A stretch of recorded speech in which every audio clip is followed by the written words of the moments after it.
Song keeps changing. It is party time, Mom. Welcome to another episode of the Chad Prather Show. It is Tuesday, Monday's hangover. You know what it's all about. Welcome to Studio 22. We are in the mothership. Kayla and Chris driving us into the nether regions of all things insanity. I don't know if you guys know it or not, but Peter Doocy is a national treasure. But according to the president, he's a stupid son of a bitch. Take a look at this. Do you think inflation is a political liability? That's a great asset. More inflation. What a stupid son of a bitch. That is the greatest thing to happen to Joe Biden's presidency since January 20th of last year. Hey, do you want to know what else is a son of a bitch? Inflation, supply chain issues, bare shelves, high gas prices. In fact, they're the largest increase in a 12-month period since 1980. High food prices, housing prices, Afghanistan, 13 military members dead in a bombing, Americans left behind. Allies abandoned, hacked pipelines, mandates, shutdowns, quarantines, people being denied care and villainized in public.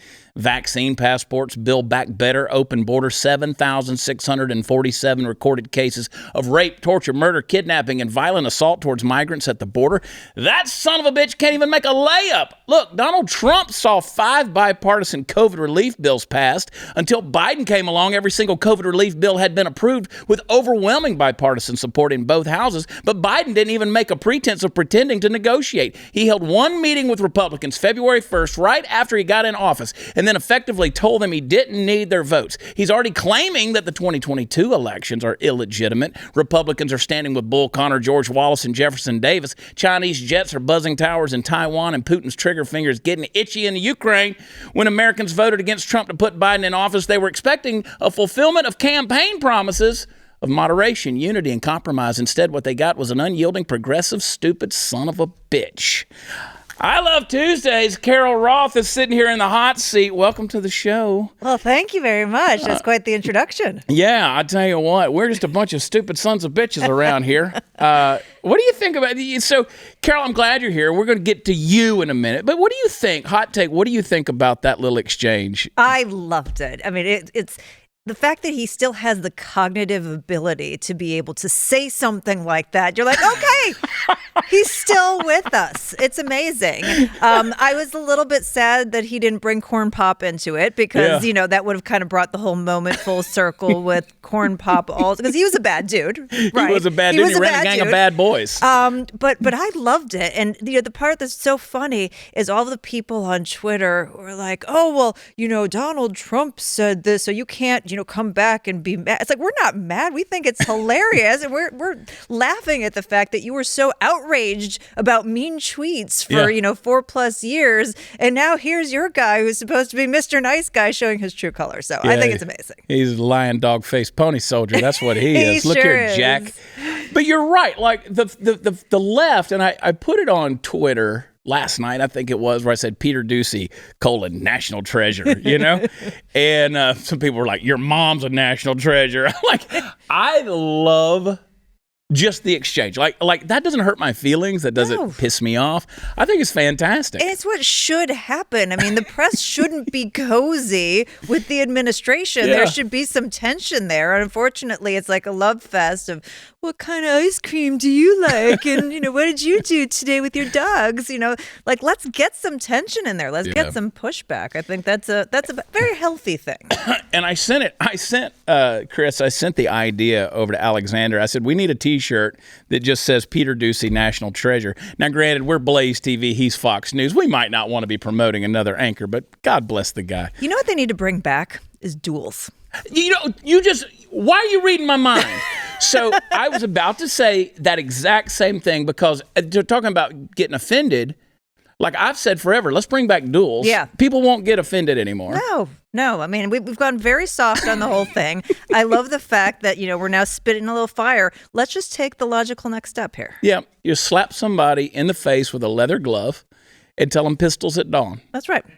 I like the idea. Yeah, and you get the number 2 out there. You put out a little notice. Instead of a scroll, you put it out on Twitter. Hear ye, duel at dawn. I always remind people, sometimes when I'm giving my Texas talks, my historic talks about Sam Houston, who was, of course, state representative in Tennessee before he came to Texas and became the president of the Republic of Texas and the first governor of Texas. but he served under Andrew Jackson. And Andrew Jackson told Sam Houston, who was about to be in a duel, he said, you bite down on a bullet, it will steady your aim. Now, Andrew Jackson, back then, whenever they had duels, if the guy who was challenged to the duel couldn't show up, you had a second. Now, that's a tough guy. Yeah. Like, it ain't even your fight, but you're going to show up for your buddy to be in the duel. Andrew Jackson, at some point late in his life, he had served as a second in over 100 duels. That's a different kind of America. So who wouldn't show up? Beto wouldn't show up. No way. Right. No way. Greg Abbott wouldn't show up. He hasn't shown up to eight candidate forums that we've held so far across the state of Texas. We got 5 more to go.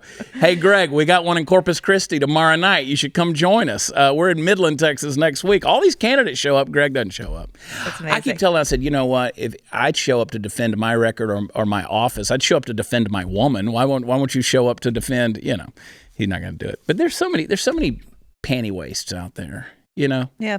Anyway, I'm from Chicago, so we got our whole fair share. Like, we had Rahm Emanuel, and we were upset, and we're like, he has to go. And then we got Lori Lightfoot. So you have to be really specific when you say somebody's got to go. Yeah. That you want somebody better. You guys not have a somebody strong worse. history. Yes. You had Blagojevich. You've had Rahm Emanuel. You got Lori Lightfoot. I love to make fun. I call her Butthole Eyes. Because she really does have butthole eyes. So I call her Arnold Jackson. What you talking about, Willis? That's just who she reminds me of. I'm an 80s kid, different strokes, and that's all I can say. Did you see the video of her the other day dancing out there in the street doing her little dance? I try not to watch any videos of Lori Lightfoot because it's very aggravating. It is cringeworthy. Yeah. So you need to be following Carol on Twitter. Fantastic Twitter feed, always fun, always pithy to the point, and you just know how to sling it, and I love that. At Carol J.S. Roth is the Twitter handle. You need to be following her on there. She is the author of a fantastic book called The War on Small Business, and it specifically focuses on what happened with COVID. We saw that last year in the state of Texas, and across the nation. Of course, that was the worst thing that's happened historically, economically in the U.S., even worse in terms of numbers than the Great Depression in many ways in terms of job loss and so on. But just this deeming people and their businesses non-essential. It's what pushed me into the governor race back in 2020 was the mandates. I'm in the entertainment business. We couldn't go to work because venues, theaters, bars, 51% places that rely on alcohol sales in order to run their business. So then you had people they served you 2 tater tots with a beer. It was a $4 tater tot and a 50-cent beer. What's the story on this? Is there a recovery for small business in America? What do you think the attack on small business gave us? What are the results, and what's the path forward? Yeah, I mean, it's really the most underreported story of the last couple of years because this was the most historic wealth transfer of all time from Main Street to Wall Street and the already wealthy and well-connected. And like you said, we were not all in this together. We did not have broad shutdowns. What they did was they targeted part of the economy, and that was largely small business, and particularly those that happened to be consumer facing. So, in Chicago, weed stores were deemed essential, even though they had been illegal a couple years ago. But, your local small retailer was shut down. And it was a very clever strategy from a central planning perspective. If you're trying to sort of tamp down and say, oh, we did something, if you had locked down everyone, if you had locked down Amazon's warehouse and your grocery store and, all of these big box retailers, and you had not come in to support Wall Street with trillions of dollars, does anybody think this would have lasted more than those initial 2 weeks or 3 weeks? Absolutely not. But because the small business doesn't have the clout and the connections and the money to be able to lobby and give the campaign contributions, their voice went by the wayside. So the politicians got to say, "Oh, we're doing something," but it really didn't impact the people who were the big crony interests. And so it ended up not only having the direct effect of you shutter a small business, those dollars go to the big business, but then you had the Federal Reserve coming in printing trillions of dollars, which inflated asset prices and created this huge differential between the two.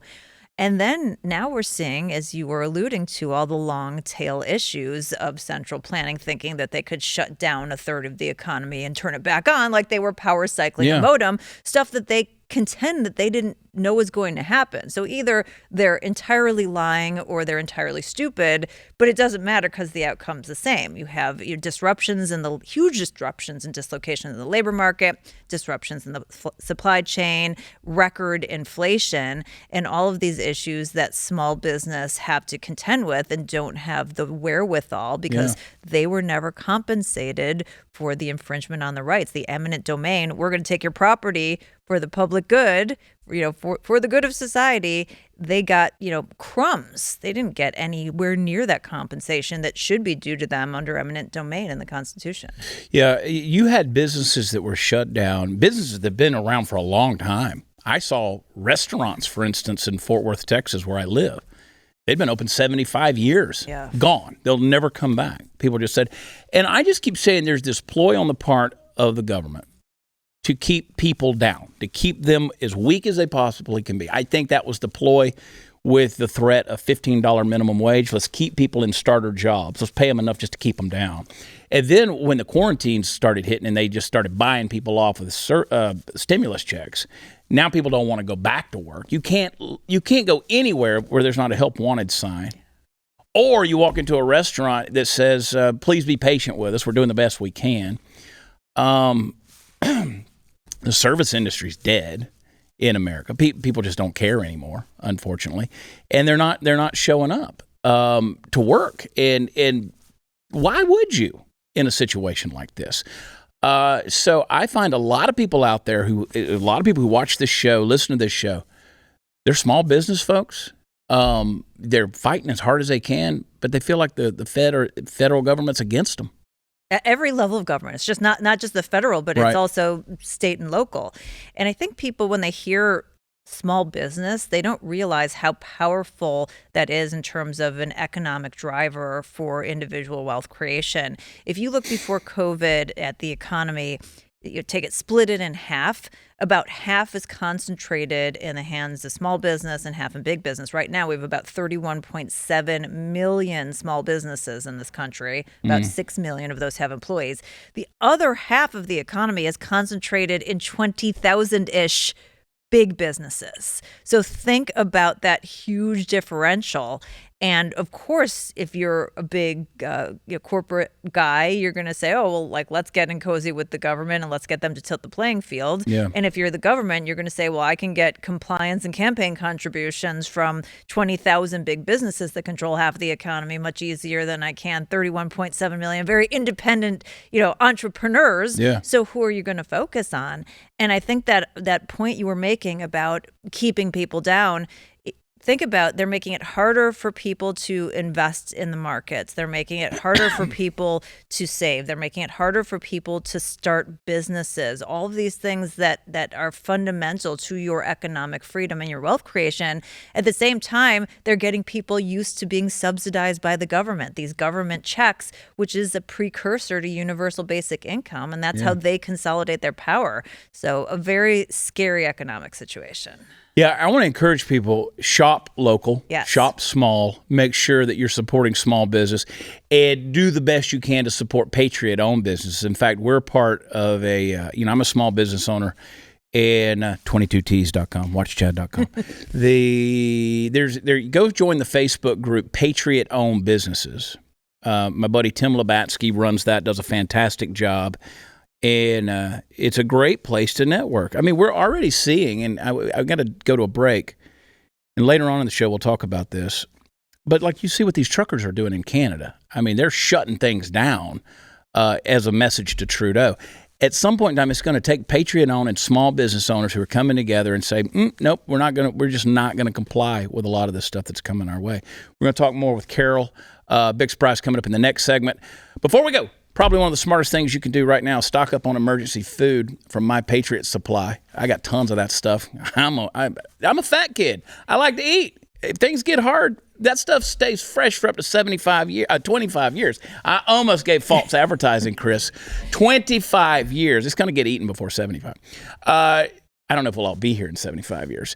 Hey, listen, My Patriot Supply, the most trusted preparedness company in America. They've served millions of families. They've earned over 47,000 4-star and 5-star reviews. Right now, you can save $50 off their 4-week kit.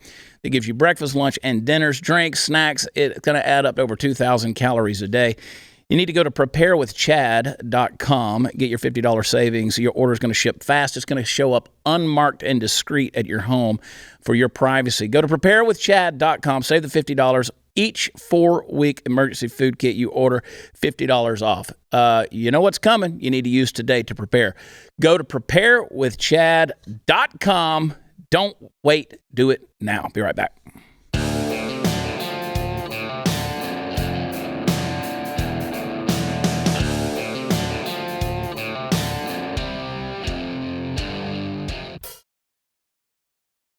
Yeah, on tomorrow's episode, Wednesday's Hump Day, we're going to have special guests all the way from England. Tommy Robinson's going to be with us, talking about the human trafficking is a plague all over the planet.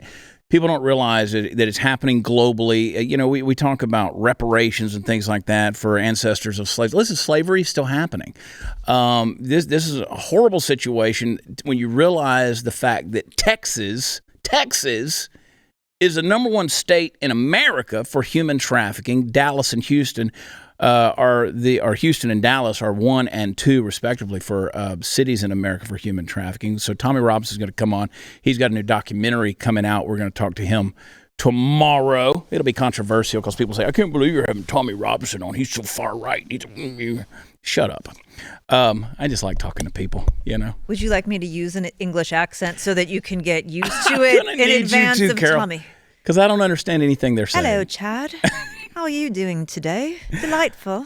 So I'll tell you this, Carol. In running for governor, my good buddy who's helping me so much, he's from Britain, Jeremy Christopherson. Shout out to Jeremy, he and his wife Lauren. They're helping me so much. And Jeremy is a great patriot. He can't even vote in this country, but he loves this country. Amazing. And he's just got the right values, you know? And I never understand what he's saying. But, do you have him hold up cue cards like subtitles so that you can get a better sense of what he's saying? We were talking at the break. I have to watch every movie with subtitles, you know, because even the heroes in these action movies, bombs are going off, and they'll still be whispering. And I'm like, nobody does that in real life. We started with Peaky Blinders. Did you ever see Peaky Blinders? Yeah, I didn't know what they were saying either. No idea. So we had to go there. And then from there, I was like, oh, this is really great. So now, like, I'll watch a sporting event and put on, except for when I'm watching football and Chris Collinsworth is commentating, and then the mute button goes You got to go mute. Yeah, then it's, yeah. You got to go mute. Yeah. Chris Collinsworth gets on my nerves. They had him. I was listening to Sirius XM the other day, and Kenny Chesney's, I just scanned through. Kenny Chesney was having Chris Collinsworth on as a guest DJ, and I was like, I delete that station right there. I mean, I'm sure he's a really nice guy. Probably. It's just the voice and the commentary, which is his job, and yeah. I do not enjoy it. No, I'm not a big fan of it. So one of the hosts at CNN minimized Biden's insulting Fox News reporter, but had a different reaction whenever Trump did the same thing. Always. So, of course, Brian Stelter looks like a thumb. You know, he just looks like a thumb. I find that to be the least offensive part of him. That guy's something else. Can you believe he's only like 36 years old? That's it. Again, he can't help that, and he can go and he can get plastic surgery and he can look better. But how does he change the fact that everything that he says is like the ultimate cognitive dissonance? Yeah, no, he's horrible. It's horrible. He said, first, let's stipulate that this is not the most important thing that happened at the White House on Monday. Far from it. Second, Totally let's disagree. recognize Disagree. that the Twitter-type excitement over Biden's profane comment about Fox's Peter Doocy is a reflection of the fact that people feel like they rarely hear real and unscripted remarks from politicians. And third, let's acknowledge that Fox is milking this exchange for all it's worth. Well, we had 4 years of real and unscripted, and he complained and whined like a little baby about it. Yeah. I've always said Trump had so much power. I mean, there's never been a president who could sit on the toilet at 3:30 in the morning in the West Wing of the White House, just spray painted orange, the whites of his eyes, the bikini tan line, whatever, and just tweet something and control the news cycle for 36 hours, like a laser pointer to cats. And they just went everywhere he pointed. And it didn't matter what it was. It could be literally anything. Covfefe. Yeah, it could be FGXYZ, and that. What does it mean? Is this a code? Is he trying to say something? No. Well, I mean, I remember when Trump, back in 2018, he called Chuck Todd a sleepy son of a bitch, right? And I was like, okay, but that's they went nuts over that. Including Brian Stelter. Stelter went nuts over that. And all of those guys went crazy. That doesn't bother me. No. I mean, it's like, okay, real talk. We God. want something a little fun. That, like, this whole politics has become too much of a sport. It's become too much of a religion. Yeah. Like, people need to back off. But if we are going to follow it, we need some moments of humor. We need some realness. I'd much rather hear that real talk, like you said, than this kind of scripted BS that we all know is not true. And anybody that thinks that I'm uptight, just go back and watch last Monday's episode where I talked about Joy Reid. And they had to bleep me 7 times. I'm the least politically correct person out there. I have no filter. My foot fits easily into my mouth. I do it over and over again, but I'm unapologetic about it. Right. I'm unapologetic. And I'll tell you something that happened to me, and this is something, you talk about attacks on small business. So I made a post yesterday on Facebook about 2 shows that I had coming up in March in Modesto. Shouldn't say that. I like the people in Modesto. There's some good folks out there. But you need to get your shit together. You need to get your shit together, okay? As well as Redding, California. I canceled both of those shows, and I've been to these theaters numerous times, but they implemented mask mandates and vaccine passports to be able to come to my show. And I said, there's no way I'm going to have somebody go through a medical procedure in order to come to one of my goofy shows. Right. No way I'm going to do that. And so people were going to buy tickets, and they were like, that was a popping up. And they were like, sorry, we can't come. So we canceled the whole thing. And so I made a post saying, hey, these guys, these venues have to get their stuff together. They got to get their act together. And, of course, my agent calls me on the phone. He's like, dude, these guys that own these venues, or they run these venues, they're city-owned. They love you. Right. It's the city's problem. And I said, well, but still, everybody's bowing down to these dictatorships, which goes back to the small business thing. I can't believe that these venues, these theaters, these performing arts places, as well as bars, live music, whatever, are bowing down to these mandates. It was the craziest part of all of COVID to me. I remember February 2020, I was talking with my husband, and we were saying, this thing is going on in China, and it's going on in Europe now. Like, what happens if it comes here? Do you think that we could really, get compliance for a couple weeks? And we were both like, no way. There's no way Americans are going to comply with that. Yeah. The fact that they did was shocking. I mean, we all know the names of the Shelley Luthers and the Attilas Gyms and the handful of small businesses that stood up and said, I'm not going to do this. And the reason we do is because there's so few and far between. Again, 31.7 small businesses, or 7 million small businesses. You would think you'd have more people standing up, whether or not your business was affected, to stand, in concert and go, this is not right. You can't do this. Yeah. And the fact that so many of them were just willing to comply and instead of going, I'm sorry, I'm going to sue. You owe me more money if you're going to shut me down. I'm not going to, bend over backwards. And if any of this rationally made sense, then maybe you could understand. But the fact that we know that if you're vaccinated or unvaccinated, you can still get the virus and you can still spread the virus. And we know that cloth masks aren't effective, and 95 probably are, but we know these things. We have 2 years of data and a lot of data on other coronaviruses, and they're still sticking to the script, and people are still going along with it, and it's pretty maddening. Getting the juice and the boost, baby, and people are lined up for it. I mean, in lining up for these tests, which is silly, I still can't get over these people in 5-degree weather lined up down the street just to go see if they are sick. With a bunch of people who also think they're sick. Yeah, I'm going to go line up with a bunch of people with a highly contagious virus. It's a super spreader event. Going to get tested is a super spreader. All people who think that they have it standing in a line. Anyway, going to take a quick break. Before we go, hey, this goes out to all you parents out there. You want your kids to have good, wholesome entertainment, maybe even learn some things along the way. Annie's Kit Clubs makes it easy to give your kids fun and interactive projects to keep their minds working and their hands off of those devices. Their newest club, the Genius Box, is a great way to encourage their curiosity, introduce them to different STEM fields. Each month, your young scientist is going to get a new box full of 3 hands-on activities. They're going to explore things like geology, chemistry, aerodynamics, a whole lot more. It's perfect for all kids ages 7 to 12. I wish we could have had those Genius Boxes when my kids were smaller. I just had to make them geniuses myself, Chris. I love Annie's Kit Club. The top secret mission envelopes in every box going to walk your kids through amazing projects like designing a hovercraft, examining fossils, or building robots. Your kids are going to have so much fun. They won't even know they're learning. Go to annieskitclubs.com/Chad. I'll save you 50% off your first box. That's Annie's Kit Clubs, KITclubs.com/Chad. Annie'sKitClubs.com, and we will be right back.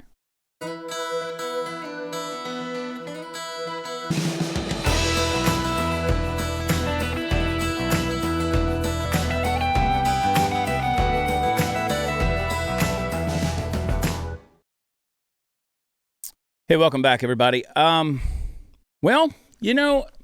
today in the land of the free and the home of the brave, we are witnessing the death of reason and bad news. Some of its blood is on our hands. There's a proposed bill in California right now that would allow children 12 and older to get the to get the vaccine without their parents' consent. Now, like me, your first response to this is probably to roll your eyes and say, of course that's what's going on in California. Why wouldn't they do that? And you're right. If ever there was a shining beacon on a hill of how to destroy the very foundation upon which democracy at large and our republic in particular was built, it is the great state of California. Honestly, I don't even think we have to wait for the big one to shake them off the map. The handbasket they're going to hell in ought to get them there shortly enough. So let's start by pointing out the obvious and working our way to the not so obvious. This notion, folks, is some grade A, high octane, high calorie, low fiber bullshit.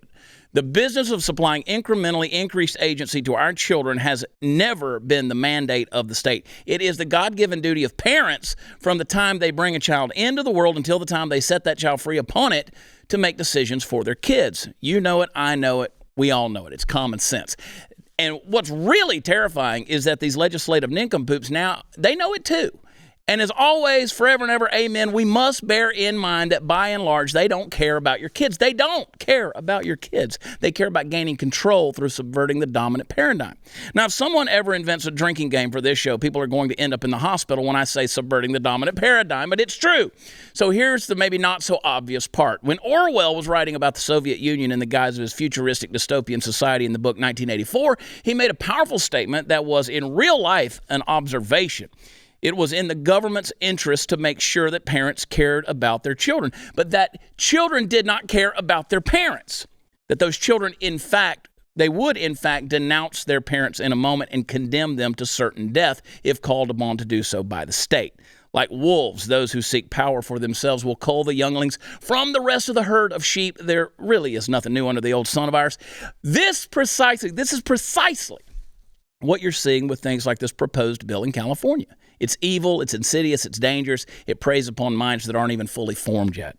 We've made this argument time and again with everything from abortion to transgender surgeries, hormone treatments. It's the same. It's the same bad time on the same bad channel. So why, you might ask, is there blood on our hands? Well, in a word, it's apathy. I don't mean that you and I don't care about this. We're sitting here talking about it, so clearly we do. But what are we going to do about it? I've been telling you for a long time now, you got to get your kids out of public schools. That's one thing. It's not just because they're in a place where for 8 hours a day you have no control over what they do or what happens to them, although that's huge too. It's also because they're in a place where they are actively being brainwashed to think and do things that are not in their best interest, or that of society. As a matter of fact, this has to stop. By not addressing this every day in our lives and working to root it out of our system at every possible turn, we're slouching our way to a kind of intellectual and even spiritual Armageddon. If California wants to destroy themselves, that's one thing. But the problem is what Dan Carlin once called an intellectual contagion. It's here, it's viral, it's spreading. You want to inoculate yourself and your kids, do it from that. Folks, I said this to you last week on the show. You remember in October, you don't remember it, but you remember I said October 1917, when the Bolsheviks took over Russia, their immediate response was to start removing children from the families and put them in orphanages that dotted the landscape of the Russian the Russian countryside. And their whole agenda was to create good communists. And when those children came out of those orphanages, let me tell you something, they had no problem working for the KGB as interrogators, as mercenaries, as executioners, and just agents of the state. Real good tattletales for the family. So it's happening in California, folks, and you can call it what you want. Say, well, it's for the good of the health of society and in general, as a whole. No, it's not. No, it's not. It's indoctrination, and you're going to suffer from it. I promise you. George Orwell didn't know he was writing such a prophetic book, but in fact, he understood human nature, and now it's coming back around. It happened in Lenin and Stalinist Russia. It's happening again in Western civilization throughout what we used to call the free world. It's not free anymore, folks. It's not free. You live in Chicago. Whew. You know. Yes. It's scary because it not only undermines the rights of parents, it also undermines their responsibilities. Yeah. And this is all central planning, big government. They don't want you to think that you have any responsibilities. They don't want you to believe what yours is rightfully yours. That is how they gain power, and that's how they get an entire takeover. And it's really frightening. I'm not a conspiratorial type, but you don't have to be. They're out there, they're saying the quiet part aloud. They're actually saying things like, you shouldn't, as a parent, know what's being taught. The kids don't really belong to you. They belong to society. No, pretty sure they belong to you. They're your kids. Hey, listen, the state was not in the delivery room while you were clawing the eyes out of your husband. In the middle of trying to get that 8-pound bowling ball out of a dime-sized hole. They weren't there for that, but yet they think that they have control. Look, let's look at all of your property. No one in America owns property. No one. Everybody rents it to some degree from the government. So they're going to come after your kids. I mean, we're the only creatures on the planet that pay to live here.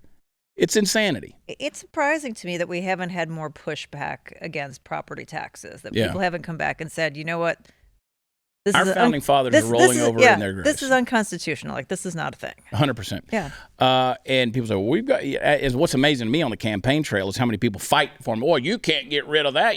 Oh, no, we can get rid of it. You're just going to have to figure out another way to pay for the things you're using.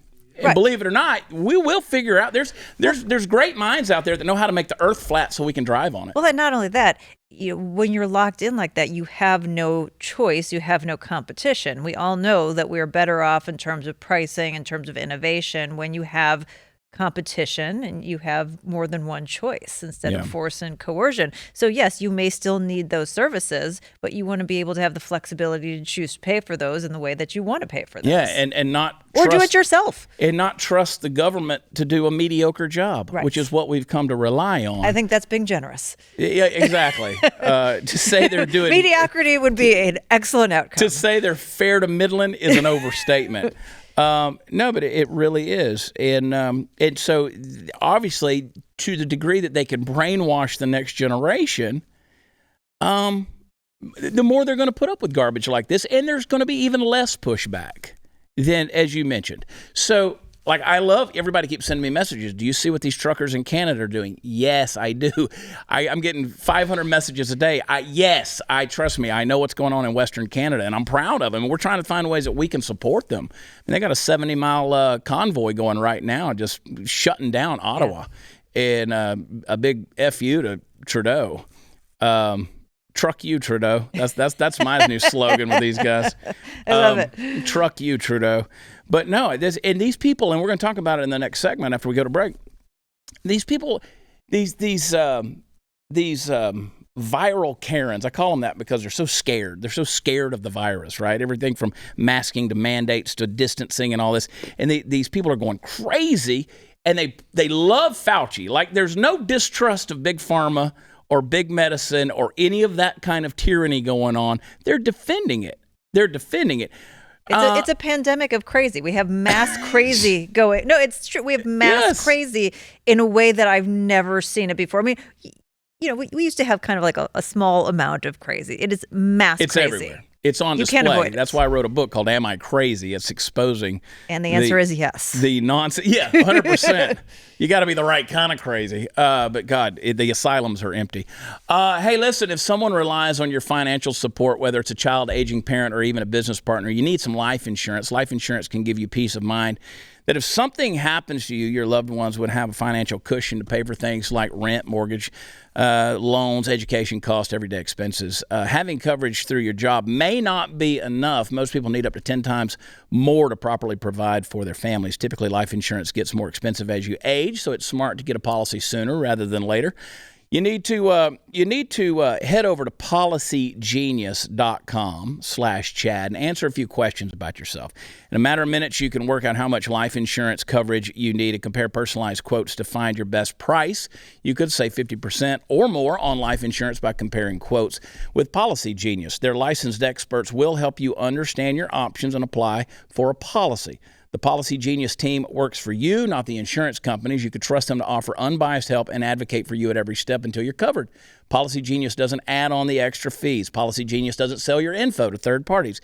And since 2014, Policy Genius has helped over 30 million people shop for insurance and placed $120 billion in coverage.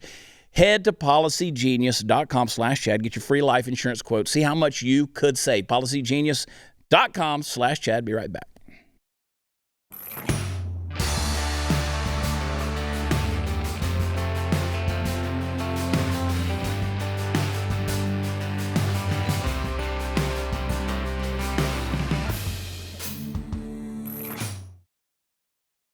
So, speaking of kissing Anthony Fauci's old dimpled ass, Stephanie Ruhle, I don't know how you say her name. She says, you make us smarter and safer and better every day. Which, by the way, let me remind everybody that before World War I, they actually encouraged people to look in the mirror in the morning and 20 times say to themselves, in every day and in every way, you are getting better. And World War I came and crushed that type of humanism and that idea of getting better because it man's inhumanity to man and stuff. Watch this clip. Dr. Fauci, first and foremost, I always want to say thank you for being here. And more importantly, thank you for your life's work. Thank you for all that you do. Now, please help us today. We're starting to see cases decline overall. That is amazing news. In your estimation, has Omicron reached its peak? Well, it's certainly reached its peak in certain regions of the country. I have to ask you about how dangerous the anti-vax movement is, because it's not just about getting the shot. 2 weeks ago in a congressional hearing, you went into detail about the threats you face every day. Again, just yesterday, we heard these people go after you, go after President Biden. Are we underestimating how dangerous, how potentially violent this anti-vax movement is? And what's it like for you day after day? Well, I am sincerely appreciative that you are not walking away from this post. You make us smarter and safer and better every day. Thank you so much, Dr. Fauci. I have people who work for me that do not kiss my ass on that level. I mean, so much for accountability of government officials. Just like, you know what? I wish you had two assholes so I could blow more smoke up them. I mean, this kind of thing is cringeworthy. I'm going to say he's going to need a colonoscopy to remove her because she is so far up his buttocks. She's worse than a hairless gerbil at a gay camp. How do I thank you? We get so much great information for you. Oh my God, I'm going to come. I'm going to wash your feet every day. Thank you. I mean, it's disgusting. Here's the worst part for me because I spent a year and a half deep dive researching everything that happened, chronicling it, from major, left-leaning media outlets primarily. And Fauci came on into an interview and told us that he lied to us multiple times about things. I mean, this is not me speculating. We actually have clips of him saying this. And he has misled intentionally people for whatever his reasons, his morally correct reasons. And the fact that they're still fawning all over him is unbelievable to me. The fact that he hasn't been held to account for the danger and the things that he has done, that he still has a job, and that now, she's up his behind 17 inches. It's unbelievable to me. Where no man has gone before. Yeah. Stephanie Ruhle. I don't. Is that how you say her last name? Ruhle. Yes. Ruhle. Yes. I showed you how much I watch MSNBC. Yeah. She's also, not to go after any particular person, but just, in terms of information, she has a former financial background, and has also said some pretty suspect things about inflation and the economy as well. So she's definitely she's towing the party line. She's an AOC economist. I lump her into the FU category of Joy Reid. Give me a TikTok, Chris. Get out. Get out. Yo, stop. Get out. Get out. What you guys doing? Get out. Get out. Get out. What you guys doing? Get out. What's wrong with Get out. you? Get out. Don't touch me. Don't you have Do kids? not touch me. Get out. Do not touch me. Get out. I'm not touching you. Do not Oh, touch did you just hit me? Do Did not you touch just hit me? You just hit me. You just hit me. You too. Black lives matter. Yo, Black this lives is matter. racist. Wow. Get out. it is. Black lives matter. Black lives matter. Black lives matter. Stop. Yo, stop. Stop recording. Wow. I don't know you. Yo, you need to stop. Get No, out. I'm not getting out. I was here Yes, you first. are. Wow, you thought zombie movies were fiction. These chicks are off their rockers. I mean, assaulting a black dude in an elevator. And you notice, Carol, how they always, when they get pissed off, they snatch the mask off of their own face and go at it like they can't talk through them. I mean, this is what happens when Elizabeth Warren takes over Girls Gone Wild. I mean, this is the outcome. You let her take over all kinds of things, and it just goes in the wrong direction. Oh my gosh! Never get on an elevator with Focahonky. Focahonky. I mean, I don't like to get on the elevator with people. A, because I don't like people. B, because they always talk to me. Sometimes it's a security issue. But if you see the Elizabeth Warren Karen Brigade, standing there, that's like cross the street, walk on the other side. You don't know what's about to go down. I have no problem with social distancing. Like, I am okay with that. I want to keep my space. I have people like Trump is going to be in Texas on Saturday, and everybody's like, I've got VIP invitation to go to this thing, and I'm like, I don't want to. I just don't want to be around people. I have to be around people for a living, and right now I just don't want to be around people. I used to keep people away from me with like a good eye roll. But now you just fake cough. Now you just go, I'm not wearing a mask, and then they'll stay away from you. So especially in a grocery store, because they like to get that cart and bang that into especially you. At Whole Foods. So I feel like out of this whole thing, that's the one positive aspect we can take away. We can continue to keep our distance from each other, but do beware of the Karens. This is why you got to be following Carol J.S. Roth on Twitter at Carol J.S. Roth. Hang tight. We'll be right back. That's